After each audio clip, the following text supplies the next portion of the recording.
chivanhu tichina mberi nehuku wedu apo tinotarisa nhau yenjuzu. Nhasi tinoda kutarisa mhando dzatinadzo dzenjuzu. Ko njuzu dzinombobva kupi? Takati kuti tive neshavi tinofanira kuve tine mweya unenge uchitetereka. Asi pakutetereka kwemweya, mweya unogona kutetereka nemusango, kati mweya unogona kutetereka nekumadziva.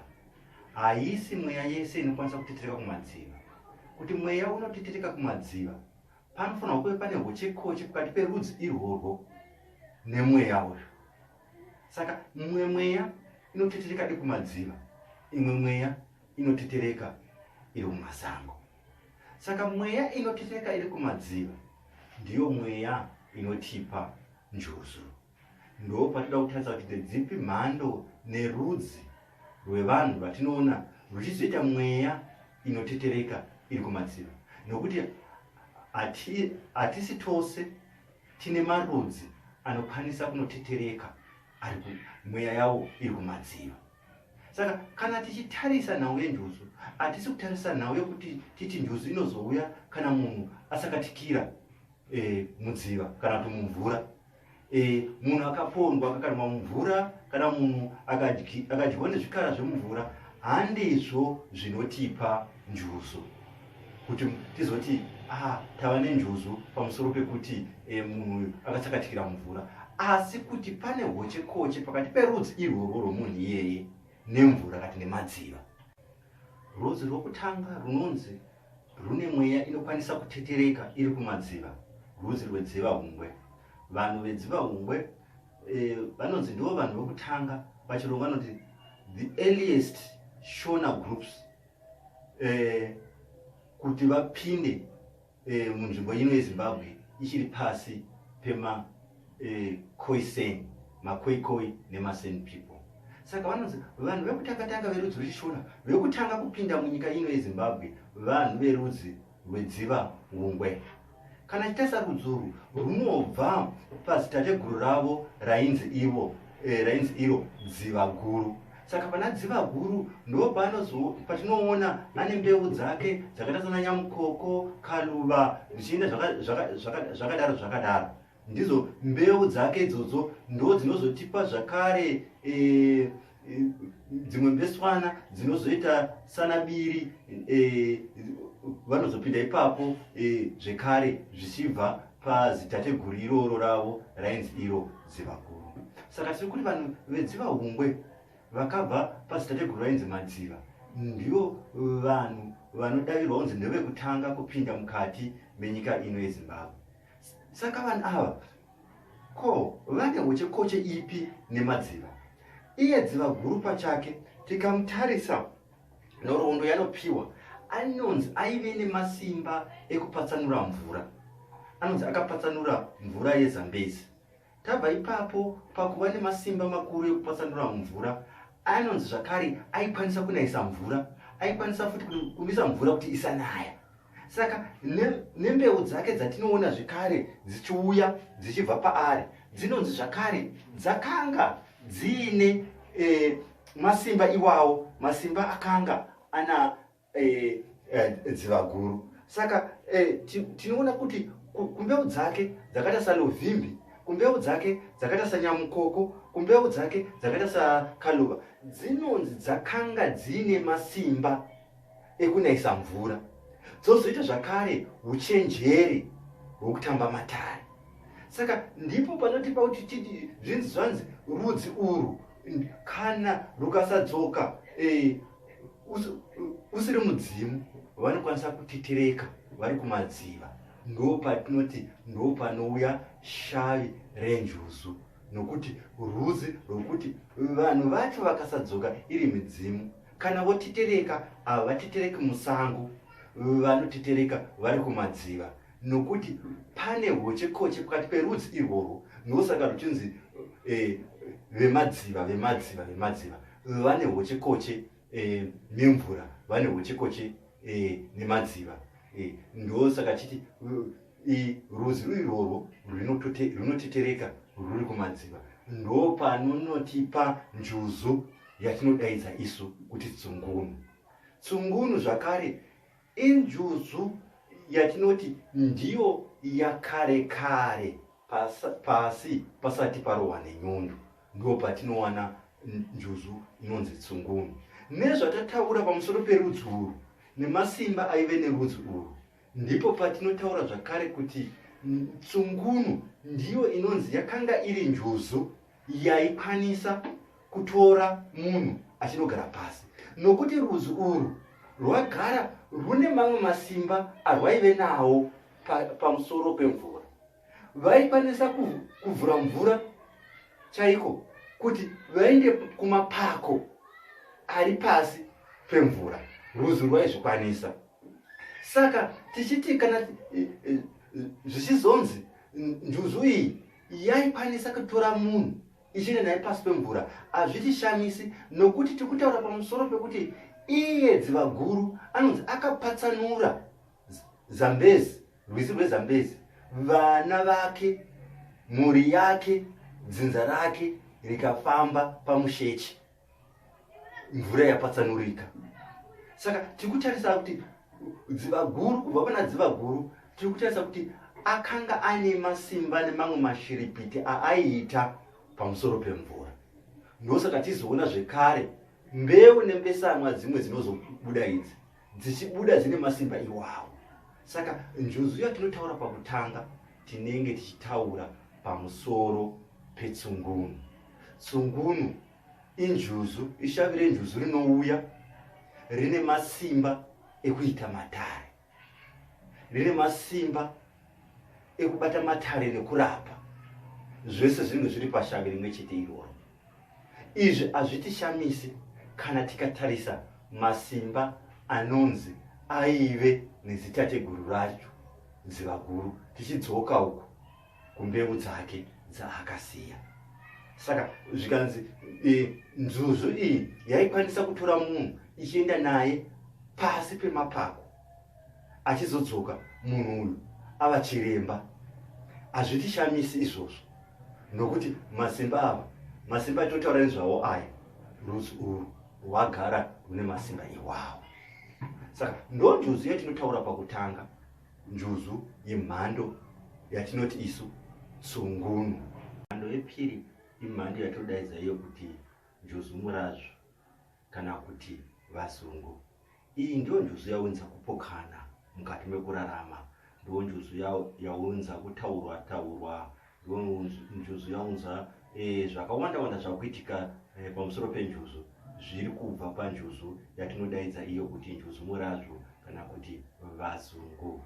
Ndiyo njuzu yaunza nhau dzatoti madhina mukati mechivanhu, ndo njuzu yaunza mawaini mukati mechivanhu, nokuti njuzu murazvo kana kuti vazungu ainyatsonzwisisiwa kuti injuzu inofamba sei uye kuti yakabva kupi. Ndiyo njuzu inonzi inouya ichitaura chirungu, chibritish chaicho. Nawe iri apa haisi yechibritish, ngatibudirane pachena, nokuti kana tikata nhoroondo yevazungu hatifi takanobata mabritish, tinonobata rudzi rwechiportuguese. Nokuti kana chitaura nezvevazungu tinogona kutaura kubva pana kuvheya muroro, ndipo kwatinotanga kutaura rudzi rwanasinyororo rwatodaidza kuti ivo kuti vazungu. Haruna ukama nemabritish asi nemaportuguese, nokuti tine nhoroondo yakuvheya muroro achisvika kwamambo Chirwa, achizosvika pakunodanana nemwanasikana wamambo vachipwanya ruzhowa, mwana wamambo achizobata pamuviri. Ndo pane rudzi runozouya ruriko nyangwe munhoroondo yechishona ruchidaidzwa kunzi mamulatos. Saka rudzi urwu harunei nechiportuguese kana tine chirungu zvonzi kwai ndine njuzu inotaura chirungu. Apapo tinenge takuda kubatana kumeso zvedu. Hatina shavi renjuzu ratinoona richibuda richitaura chibritish. Kana njuzu iyi shavi iri kana rada kutaura chimwe chirudzi chekumashure uko tinosvika parudzi rwechisena. Regai timbopa nhoroondo maererano nemurume anonzi Gouveia Muroro. Murume uyu vanonzi vakauya vari maputukezi vakanga vakati wandei, ndokubva murume uyu arwara hama dzake dzakatora murume uyu ndokubva dzanopa mambo ainzi iye Mambo Chirwa kunzi tipeperewo murwere wedu, kana todzoka kwatinge taenda tinodzokawo tichizokutenda iwo. Ndo panoti Mambo Chirwa anonzi akapepa Gouveia ava murume anga akunzwa zviri nani, ndo panonzi akadanana nemwanasikana wamambo. Mwanasikana wamambo uyu ainzi Mushawashe, ndo anonzi akadanana naGouveia. Ndobva vaita zvavakaita asati aroorwa ndokubva abata pamuviri. Ndipo panonzi mambo aifanwa kuuraya Gouveia Muroro asi haana kumuuraya. Asina kumuuraya kudaro, vamwe ndo panonzi ndo pakabva kuti sinyoro kana kuti akanzwirwa tsiye nyoro. Vamwe vati zvinobva panzwi rechiputukizi rinonzi sena, ndoma ndi senhor. Hatinasi kuziva ipapo asi zviri paputukezi uyu ndo zviri zvatingataura tikawirirana ipapo. Saka pazodaro zvinonzi Gouveia Muroro akazotora mukadzi wake ndokuzoenda naye pamwe chete nehama dzake dzadzoka ndokuenda kusena. Asi hama dzake dzakazoda kuzodzokera mhiri kwemakungwa, ndipapo patinozoona uyu achidzoka nemhuri yake vachidzoka zvakare kwamambo, vachizonogara ikoko. Pachizobuda mamwe marudzi anobudawo nevana vanobuda ipapo vakawanda kusvika rudzi urwu rwananavira kuumambo, pokunzi vanozonzi mwana wake ndiye akazotanga kudza varozvi kuti mambo anga ashayika, ndiye akatanga kuridza mhere. Zvinhu zvinozotaurwa zvakawanda wanda. Asi tiri kuti panobuda rudzi urwu runobuda pakati pevanhu vechishona nemaputukezi, hapana maBritish. Vana vagorarama vanhu zvakare rudzi urwu tinovaona vanhu ava vari vanhu vairidza mbira. Saka chero tikatarisa kudetemba kwanaSinyoro tinosvika zvakare panonzi maita Sinyoro, zvaitwa Muroro, vagari vamachira, vazungu vemachira machena vakauya nemumvura kuzoshambadza ndoro nendarira. Saka munoona kuti apapa hapana maBritish mukati apa, pane vechiputukezi. Maputukezi ndiwo anopinda pakati. Asi vanhu ava vatoti mamulatos kati vanaSinyoro, vanhu vakairamba vachiita tsika dzechivanhu. Saka pekutanga tinoda kubvisa nhau yekuti pane chiBritish chiripo apa. Kana chitaura nezvevarungu ava achitaura nezvemaBritish, tokutaura nezvemaputukezi. Ndo chokutanga chatingataura nezvacho. Tozoita mberi, hochekoche iri pakati perudzi urwu nemvura kati nemadziva iripo nyangwe pakudetemba panonzi vakauya nemumvura. Saka pagara pane hochekoche iri pakati pevanhu ava nemvura kati nemadziva zviripo. Ndo zvinozoita kuti tive neshavi rinotetereka riri kumadziva, rinenge riri shavi iri rinobva parudzi urwu rwanaSinyoro, ndo rwatati ndiro shavi. Saka shavi iri tinoriona riri shavi rinofarira kuridza mbira, nokuti rudzi urwu nderwembira. Gouveia Muroro nevana vake vainzi vanhu vakadzidza mbira vari panzvimbo yesena. Saka neshavi iri kana richiuya zvakare tinoriona riri shavi rinoridza mbira. Saka hapana zvechirungu zvinonyanya kuuya apa zvatingataura nezvazvo kuti tinozoridza maredhiyo amazuva ano takuita zvatingati pachirungu madisco. Apapa hazvipindi zvinhu zvechivanhu zvatiri kutaura pamusoro pazvo. Saka ndoshavi renjuzu raunza kutaura, nokuti vanhu kana toti vazungu vazhinji havachanzwisisa kuti tiri kutaura rudzi rwakaita sei. Runongova rudzi rwechishona asi rwakabva pakunosangana nemaputukezi, asi ruchiri kungotevedza tsika dzechishona. njuzu murazvo ndiro shavi rinotenda kuti tishave, rinotenda kuti tiunganidze pfuma, rinotungamirira kuti tiite pfuma, rinotungamirira kuti tiite namuzvina bhizimusi, tinge tine mabhizimusi edu atinawo. Ndiro shavi rinotitungamirira kana dziri mari, makwati, rinotenda kuti tinge tichiunganidza makwati edu tichiita pfuma yedu yakawanda. Asi hazvirevi kuti tinopembedza shaviri nezvechirungu, nokuti vana sinyoro harusi rudzi rwechirungu. Rinotitendera shaviri kuti tiite mabhizimusi pamusoro pekuti iye kuvhiya muroro pachake aishambadza ndoro nendarira zvanga zviri kwaari, vaifamba vachishambadza. Maputukezi aya akauya kunyika yeAfrica kuya kuzoshambadza vakanga vari vana muzvina bhizimusi nenzira yavo. Ndosaka shaviri richinzi rinotitungamirira pakuita pfuma. Asi hazvirevi kuti zvinhu zvose zvinotitungamirira kuita pfuma zvinhu zvechirungu. Ndo patakurasika ipapo pakuti takuda kuudza shaviri kuti ngarive richifamba nenzira yakadai.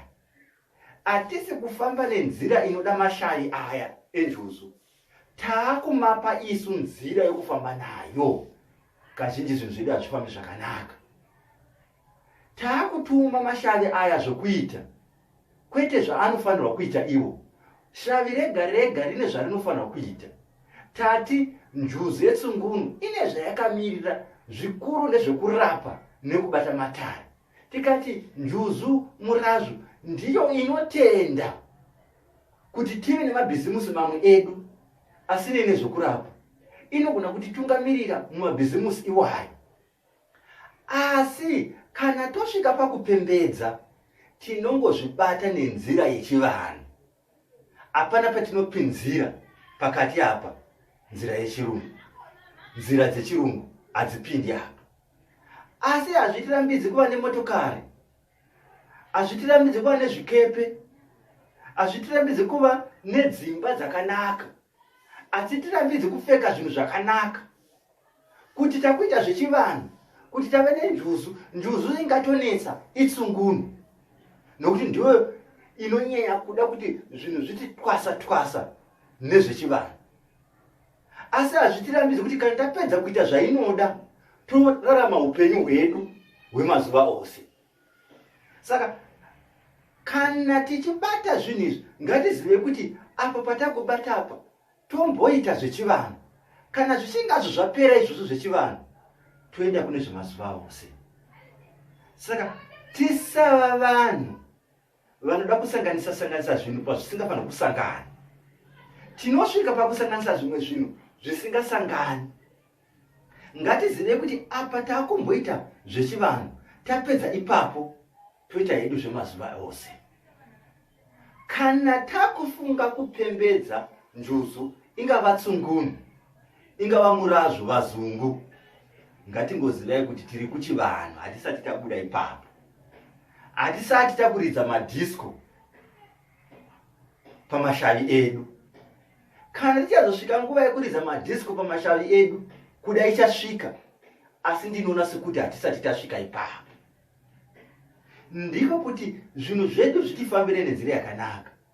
Saka zvimwe zvinhu tingati hedu pakutaura kwamazuva ano, tisu takukanya madhaka tega, nemhaka yemaitiro atakuita tega, nemhaka yekuti tava nedzimwe dzidziso dzisiri idzo. Tinofanirwa kuziva dzidziso dzechivanhu, kuti dzidziso dzechivanhu panhau yenjuzu inoti chii, tinobata chivanhu chedu nenzira ipi, toenda nenzira iyoyo yetsika dzechivanhu, tosiyana netsika dzechirungu. Kana tosvika patsika dzechirungu toitawo zvechirungu. Asi kana tichiri pachivanhu ngatitei zvechivanhu. Njuzu mashavi echivanhu anotsvakwa nomudzimu. Midzimu mushoma inganotsvaka tsika dzechirungu, ingava tsungunu, ingava murazvo. njuzu murazvo inotsvakwa nemudzimu kuti itungamirire kuwanikwa kwepfuma, asi tichipembedza patsika dzechivanhu. Ko dzimwe njuzu dzatakunzwa dzichitaurwa pamusoro padzo dzinopinda papi? Dzimwe njuzu dzakunetsa kuti tizive kwadzinobva nako. Ini ndataura njuzu dzandinoziva nekwadzinobva nako. Kozoita kuti njuzu idzi dzinogona kuuya nedona. Ini maziviro angu dona hatingati dona injuzu, asi kuti njuzu inogona kuuya nechimwe chitsika chedona chokuti unokwanisa kuda kutsvinda kana kuchenya kwakafurikidza. Dona kamwe katsika kanouya nenjuzu.